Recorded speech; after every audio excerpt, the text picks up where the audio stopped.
Hello, this is Dr. Paul Cottrell, and I'm going to be talking about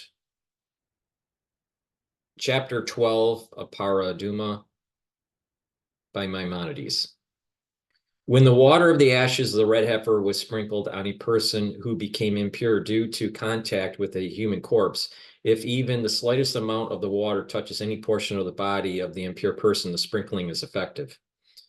This applies even if the sprinkling fell on the tips of his fingers or on the tips of his lips.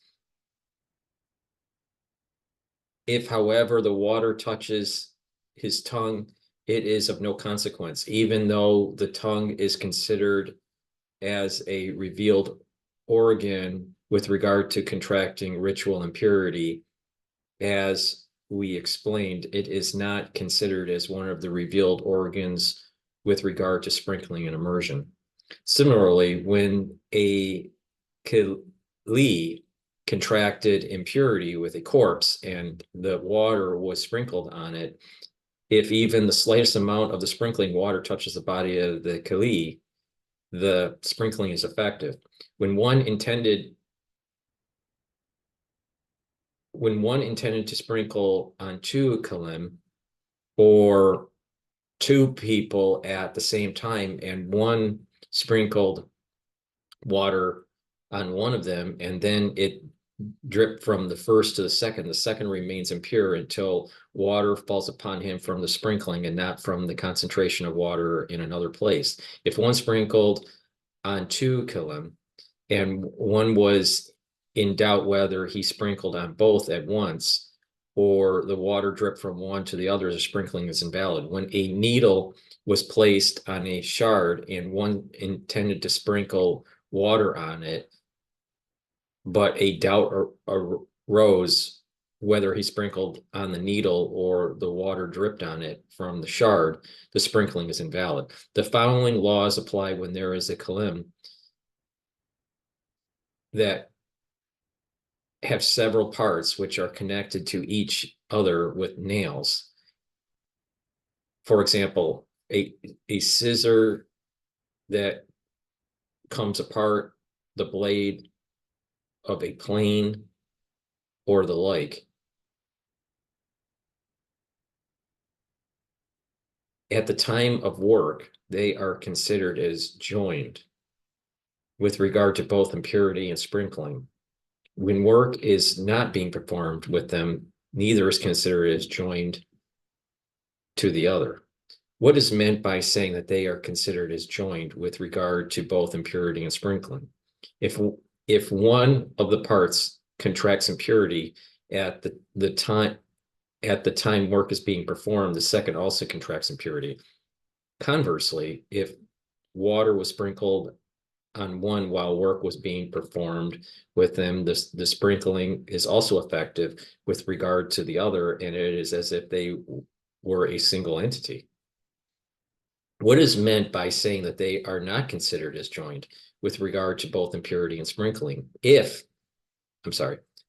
one contracts impurity while work is not being performed with it, the other does not contract impurity. And if both had contracted impurity and one sprinkled the water on them at the time when work was not being performed, the other does not become pure, even though they were joined together at that time. This is the scriptural law. According to the rabbinic law, however, it was decreed that they should be considered as joined with regard to impurity, even at a time when work was not being performed. This decree was instituted as a safeguard for the law applying when work was being performed. Whenever impurity touches one of them, the other also becomes impure. They also decreed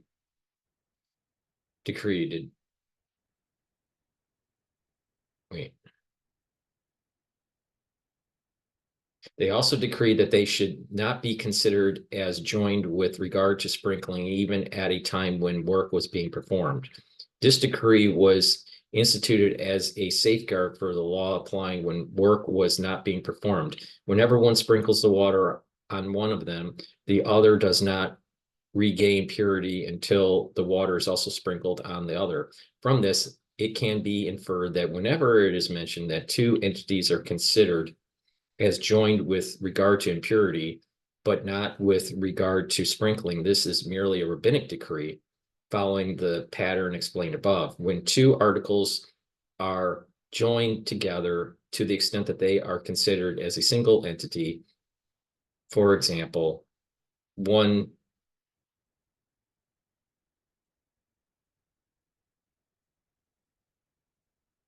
sewn together two garments or two parchments, they are considered as joined for both impurity, sprinkling, because they are a single entity.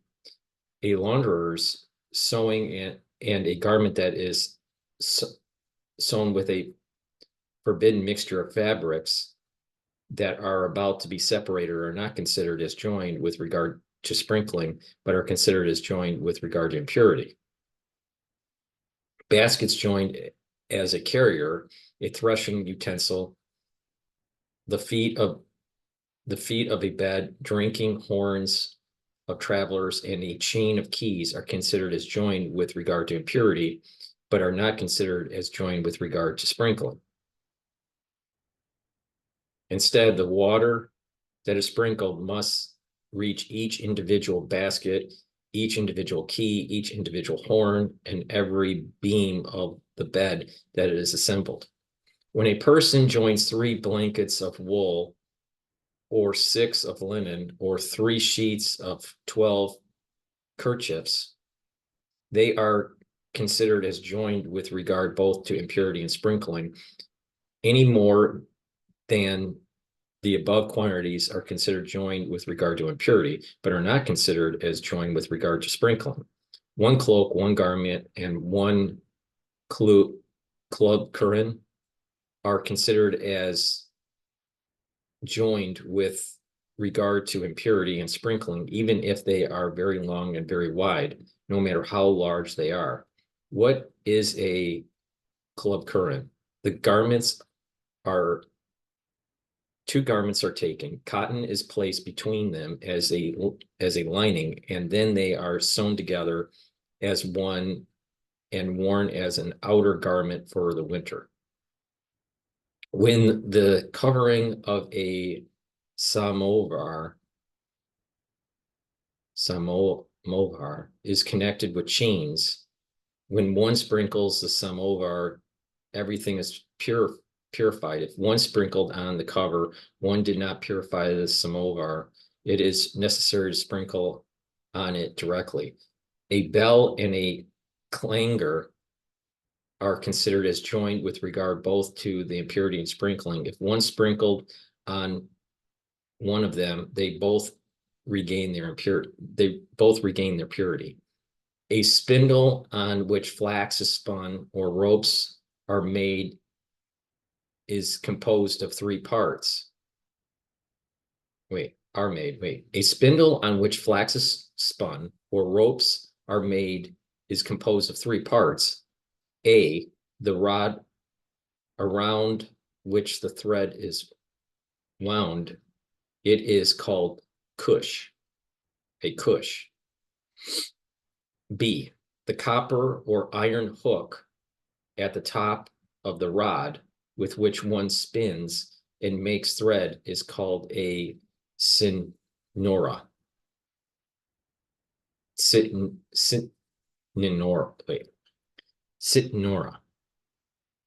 The ball that is in the center of the rod is called a pica. When the spindle on which ropes are wound becomes impure, one should not sprinkle on the pica or the cush, only on the zinora. After the fact, if one sprinkled on one of these, everything is purified. If a spindle is used for flax, one may sprinkle on any of the 3 as an initial preference, for the 3 are joined together. A piece of leather used to cover a cradle that is connected by buttons is considered as joined with regard both to impurity and sprinkling. The wooden frame placed on top of a bed is not considered as joined neither with regard to impurity or with regard to sprinkling. All the hollow handles of a kiln, for example, a knife handle and the like, that is the handle that has an opening and the iron shafts enter it, are considered as joined with regard both to impurity and sprinkling.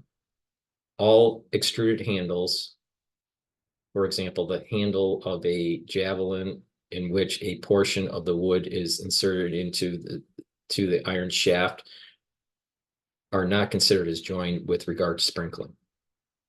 That concludes chapter 12 of Parah Adumah. Please subscribe to all my channels. I have 3 channels on YouTube. I have Brighteon, Bitchute, and Rumble. All the links are in the description of this video and all my videos. That way you get the notifications of my publications. Thank you for listening and have a nice day.